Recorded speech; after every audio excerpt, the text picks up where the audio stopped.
என்னுடைய வாழ்க்கையிலிருந்து ஒரு சின்ன அனுபவத்தை நான் வந்து பகிர்ந்துக்க விரும்புகிறேன். இதே மாதிரி ஒரு விழாவில் மேடையில் ரிட்டையர்டு ஐபிஎஸ் அதிகாரி திரு விஜயகுமார் ஐபிஎஸ் அவர்கள், உங்களுக்கெல்லாம் தெரியும்னு நினைக்கிறேன். அவர் வந்து real life Singam of Tamil Nadu police. Vijayakumar IPS officer தெரியுமா உங்களுக்கு எல்லாருக்கும்? வீரப்பனை பிடித்த விஜயகுமார் ஐபிஎஸ் அதிகாரி அவர்கள் மிகவும் போற்றுதலுக்கும் பாராட்டுதலுக்கும் உரியவர். அவர் 2003 வருடம் சென்னை மாநகரத்தோட காவல் ஆணையராக, போலீஸ் கமிஷனராக இருக்கும் பொழுது இதே மாதிரி ஒரு மேடையில் ஒரு ஸ்டூடெண்ட்ஸ் எல்லாம் இன்ட்ராக்ட் பண்ணி மோட்டிவேட் பண்ணி பேசிகிட்டு இருந்தார். அப்போ பின்வரிசையில் உங்களை போலத்தான் நானும் உட்காந்து அந்த பேச்சை கேட்டு ரொம்ப ஆர்வமாகி நான் எழுந்து என்ன சொன்னேன்னா, சார் நான் வந்து உங்கள் பேச்சை கேட்டு ரொம்ப மோட்டிவேட் ஆகிட்டேன், அடுத்த முறை உங்களை சந்திக்கும் போது ஒரு ஐபிஎஸ் அதிகாரியாக தான் சந்திப்பேன் அப்படின்னு சொன்னேன். இது உண்மையிலே நடந்தது. அப்போ எனக்கு கூட இருந்த மாணவர்கள்லாம் என்ன பண்ணாங்க, என்ன பண்ணுவாங்க, இப்போ நீங்கள் எந்திரிச்சு இதே மாதிரி சொன்னீங்கன்னு வச்சுங்க, என்ன சொல்லுவாங்க உங்கள் பக்கத்தில் இருக்கவங்களாம்? கேலி பண்ணாங்க. எல்லாம் என்ன பண்ணாங்க? கேலி பண்ணாங்க.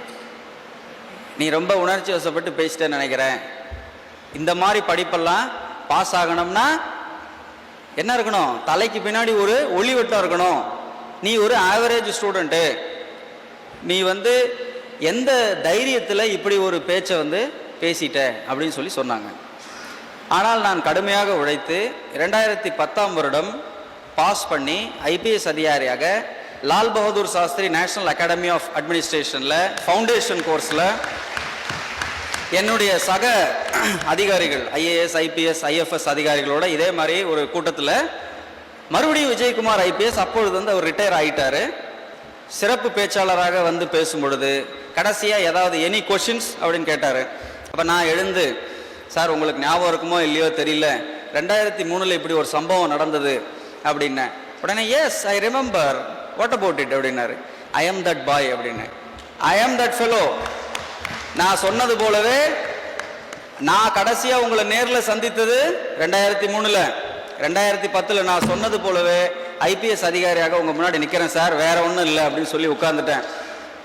ஆக உங்களை போல தான் எல்லாரும் அப்போ கிளாப் பண்ணி ஆரவாரம் பண்ணாங்க. அப்படின்னா நம்ம ஒரு முயற்சி பண்ணி உழைக்கும் பொழுது முதல்ல என்ன செய்வாங்களா, எல்லாரும் அதை ஏளனம் பண்ணுவாங்க. முதல்ல வந்து என்ன செய்வாங்க, they will make fun of you, ridicule. ridiculeனா என்ன, அவமானப்படுத்துவாங்க. அப்புறம் என்ன செய்வாங்க, they will oppose, அதாவது உங்களை எதிர்ப்பாங்க. மூணாவதா என்ன செய்வாங்க, they will accept. எனக்கும் தோழர்களே இதே மாதிரி அனுபவம் தான் இருந்தது. வாழ்க்கையில் கஷ்டப்பட்டு உழைக்கும் பொழுது முதல்ல என்ன செய்தாங்க, கண்டிப்பாக இந்த எக்ஸாம் எல்லாம் உங்கள் லெவலில் பாஸ் பண்ண முடியாது அப்படின்னாங்க. ஆனால் கஷ்டப்பட்டு முதல் முறை நான் எழுதும் பொழுது என்னால் அந்த அளவுக்கு மேட்ச் பண்ண முடியல, நான் வந்து தோல்வி அடைந்தேன். மறுபடியும் கஷ்டப்பட்டு 2வது முறை எழுதி என்னாச்சு, அப்பவும் தோல்வி அடைந்தேன். தோல்வி பல முறை தோல்விக்கு அப்புறம் 3வது முறை நான் என்னென்ன தவறு செய்தேன், இந்த எக்ஸாமை பாஸ் பண்ணணும்னா எந்த யுக்தியை கையாளணும், இப்படி ஒரு சில மாற்றங்களோட 3வது முறையாக படித்து அகில இந்திய அளவில் 84வது ரேங்க் வாங்கி உங்கள் முன்னாடி சாதனையாளராக மேடையில் வந்திருக்கிறேன்னா நமக்குள்ள வித்தியாசம் இந்த மேடை தூரம்தான். இந்த தூரத்தை நீங்கள் கடக்கணும்னா கொஞ்சம் உழைப்பு மட்டும்தான் போடணும்.